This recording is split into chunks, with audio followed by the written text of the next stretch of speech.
There was a case that I tried in Westchester County. It involved a stroke, one of the most dangerous conditions that can be faced medically. And unfortunately, the stroke was not properly treated. And as a result of the failures on the part of Westchester Medical Center and its doctors, the patient was terribly, terribly injured. This case resulted in one of the largest, in fact, the largest verdict ever in Westchester County, $120 million. And what I'd like to do right now is I'd like to show you some of the arguments that I presented to the jury that allowed them to reach this verdict. As far as we're concerned, this verdict was fair, it was appropriate, it was right. And the reason is the plaintiff who was injured will never, ever recover from the injuries that he suffered as a result of the medical failures.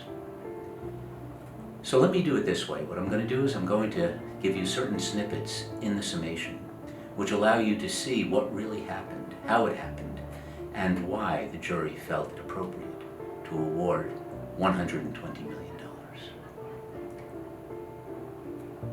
William Lee was a fairly young man. He was in his early 40s. There came a day when his wife and he went to sleep. At about 3 o'clock in the morning, she heard a thud in the bathroom. And when she heard this thud, she immediately ran and she saw her husband on the floor of the bathroom. She wasn't quite sure what had happened, but she immediately tried to resuscitate her husband. He had thrown up. He hadn't had anything to drink the night before. She didn't know that he had any sort of stomachache, but she knew that something was terribly, terribly wrong. And she called 911 immediately, and sure enough, the police department responded. The fire department responded, and an ambulance also responded. And they took him immediately to Westchester County Medical Center. On the way there to the medical center, the doctors had diagnosed stroke. They were right. The ambulance attendants, I should say, diagnosed this, and when he got to the hospital, it was confirmed. They believed he was suffering from a stroke, but to check, what they did was they did certain tests. When they brought him to Westchester Medical Center, this is known as a certified stroke center. And a certified stroke center is one that can actually treat the patients, one that can actually help patients that are suffering from a stroke. But the one thing that's crucial when it comes to stroke, the one thing that's important, the one thing that holds the most significance is this: time is brain. Time is brain. The sooner you recognize what's going on, the sooner you treat the patient, the better the outcome will be. And conversely, the failure to treat, the failure to timely intercede, to allow too much time to go by, will cause permanent brain damage. Unfortunately, this is exactly what happened to William Lee. They took him to the hospital. When he got to the hospital, the doctors immediately set him up to have a CAT scan angiography, a test that determined whether or not there were blockages in any of the cerebral arteries in the brain. They did this within 30 minutes, and I'll tell you when they do things right, I will also tell you when they do things wrong. And they did everything right up to that point. They got the patient in for a CAT scan, for CAT scan angiography. Within 30 minutes, everything was done properly. But here's the problem. 3 o'clock in the morning is when he gets there. They only had a young resident on call, although they had a neurologist who was also a young resident, a radiologist and a neurologist. They were both unqualified to read the CAT scan angiography. Now this is a problem. And it's a problem because no one is going to read the CAT scan angiography properly, and they didn't. And time is going by. And the more time that goes by, the more damage will result. And this is exactly what is going to happen. The brain needs two things to live. Number one, it needs oxygen. And number two, it needs glucose. And if you deprive the brain of oxygen and glucose, it will result in damage. The only question is, for how long will you allow that to happen? Here's what we have. This is actually an exhibit that I prepared for this trial to show exactly where the clot was. And there was a clot in the brain, and they have to try and remove it. Right here is the clot, as you see. right here is exactly where they should have gone in. They should have recognized that there's a problem here. And I have right here the CAT scan angiography, which shows you exactly where the problems were. But the problem was the radiologist on call, a young doctor, did not know how to read this. And as a result, the diagnosis is never going to be made, and time is going to go by. And the more time that goes by, the more death of brain cells will take place. Sure enough, brain cells die at the rate of, you ready for this? At the rate of 2 million brain cells per minute. The more time that goes by, the more brain cells will die. And sure enough, they didn't recognize what was going on. William Lee, his wife, is not told of something. And she was not told that the only doctors they had on staff at that time, the only ones who were caring for her husband, the only ones who could possibly help, were doctors who were first and second year residents.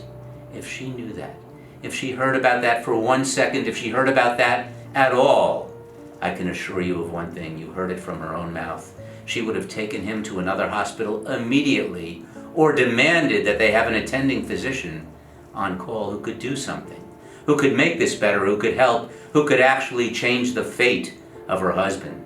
But she didn't know. And because she didn't know, she was not told a thing about this. So what happens? 3 hours and 20 minutes go by before the attending doctor comes in.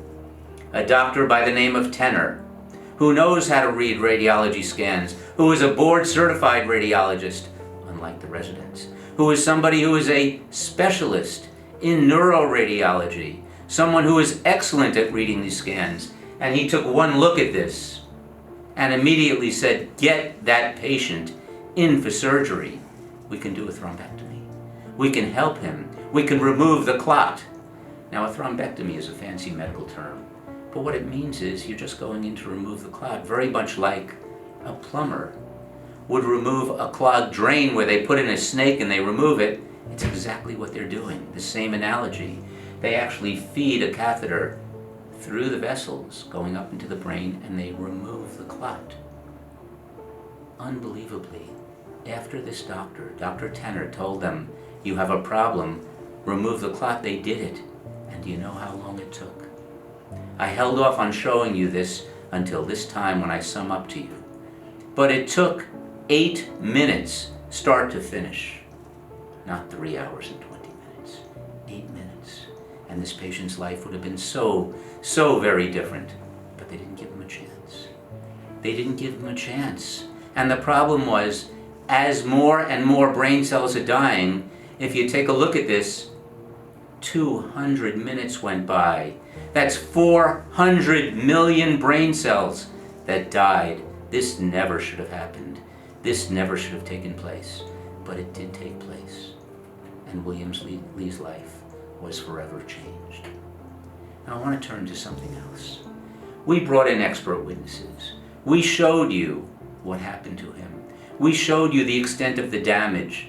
William Lee can no longer converse with his children. He can speak, he can say hello, but within 5 minutes his memory is shot.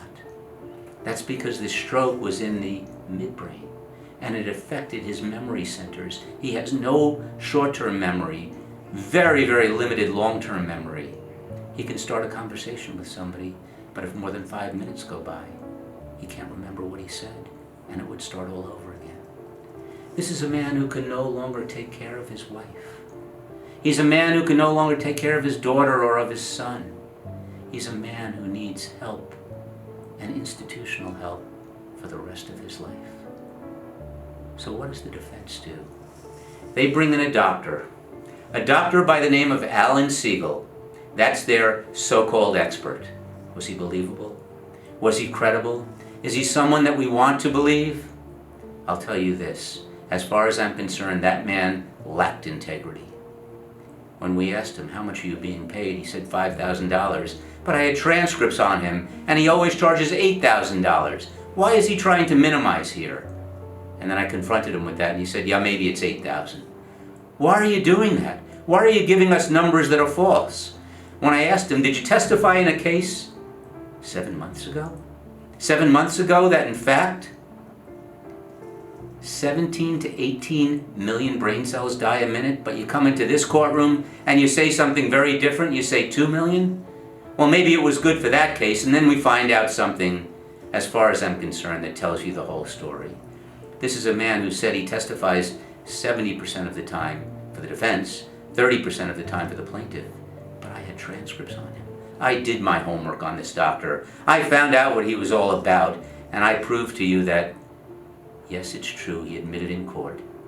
100% of his work in New York is for the defense. So when he tells you 70-30, nothing could be further from the truth. But how much money is he making testifying for the defense, coming in and providing the information that they want to hear? I had transcripts. Isn't it true, doctor, that you've made over $2.5 million testifying? And he tried to hedge on that answer, but we all knew it was true because he couldn't wiggle his way out of that one. That's who they brought in to try and suggest to you that there was no harm done by the 3-hour and 20-minute delay, saying it would have made a difference. Are you kidding? It wouldn't have made a difference? Tell that to Anna Lee, whose husband was so devastated, or to those children whose father will never again be the father that he was, providing guidance and support to them. This is so wrong what took place here. They never, ever should have done that. One of the things that we have said is this, that 3-hour and 20-minute delay made a difference. So I prepared this chart because after I questioned all of the witnesses, including the residents, and I asked them, did the 3 hours and 20-minute delay make a difference? Each one of the doctors said, yes, it made a difference. It caused damage, with the exception of one doctor, Dr. Siegel, who comes in and says at first, no, he said it didn't make a difference because the damage was so bad. But then he said maybe. Do you remember when I asked him the question, would you tell your residents, in the event there was a clot, a thrombus like this, a blockage of a cerebral artery, would you tell them, don't do anything, it doesn't make a difference? He said, no, I wouldn't tell them that. In fact, good and accepted practice required you to tell them, of course it would have made a difference. Of course it would have made a difference, because what we're doing is we're trying our best at all times to prevent further injury. Although the doctors didn't cause the stroke, the delay and the failure to treat promptly, to treat timely, to do that treatment when it would have made a difference is what this case is all about. And you take a look at this. Each one of the witnesses that testified finally admitted, yes, that 3-hour delay made a difference. And even Dr. Siegel, who at first said no, and then he said maybe, and then he said yes, he had to admit, of course it makes a difference. Of course it makes a difference. Everyone knows when it comes to stroke, the sooner the doctors intervene, the sooner the doctors treat, the better the outcome. So why is it that this man can come into court and get paid all sorts of money to render an opinion that has no medical basis? That's a question you're going to have to answer. As far as we're concerned, this man should never have been permitted to come to court and say anything that's less than truthful. But he did on multiple occasions. So now we have to take a look at William Lee himself. Where is he now? He's now in a home that cares for him, that tries to give him the best treatment that they could, that tries to make his life better, even though he suffered such significant injuries. He can no longer go home with his wife and children because he can't take care of himself. He has to be prompted to do everything in life, prompted to do something as simple as going to the bathroom, prompted as something as simple as it's time to eat. He has no ability to care for his family, but that doesn't mean that he can't be cared for. Anna Lee spent all of her money trying to take care of her husband. She blew through her 401k just trying to provide for him, to give him the best life possible. And now we come here and we say to you, shouldn't he receive the care that he's entitled to? They bring in a doctor, a rehabilitation expert by the name of Deborah Dwyer. She comes in here and she tells you, he doesn't need this type of care. It's not going to make a difference. Really? After these injuries took place, it's not going to make a difference? And then I showed you that she lacked credibility.